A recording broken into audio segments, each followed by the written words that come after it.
3 ex-jenderal teriak turunkan Gibran, sosoknya bukan sembarangan. Inilah sosok 3 mantan perwira tinggi TNI, Polri yang menghadiri deklarasi akbar Gerakan Merebut Kembali Kedaulatan Rakyat, GMKR, di Gedung Juang 45, Menteng, Jakarta Pusat, Selasa, 10 Februari 2026.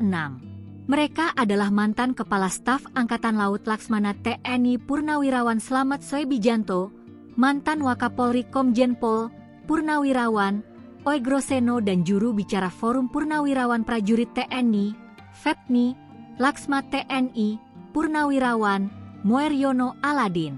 Dalam deklarasi tersebut, GMKR secara tegas menyatakan Indonesia saat ini sedang berada dalam kondisi darurat kedaulatan akibat cengkeraman oligarki yang dinilai menguat sejak era kepemimpinan Presiden ke-7 Joko Widodo, Jokowi.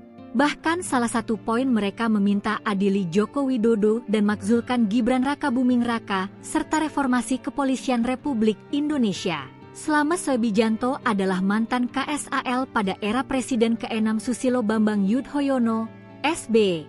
Ia purnawirawan TNI Jenderal Bintang 4 dan tercatat aktif menjabat sebagai KSAL pada tahun 2005 hingga 2007. Selanjutnya ada Komjen, Purnawirawan Oegroseno.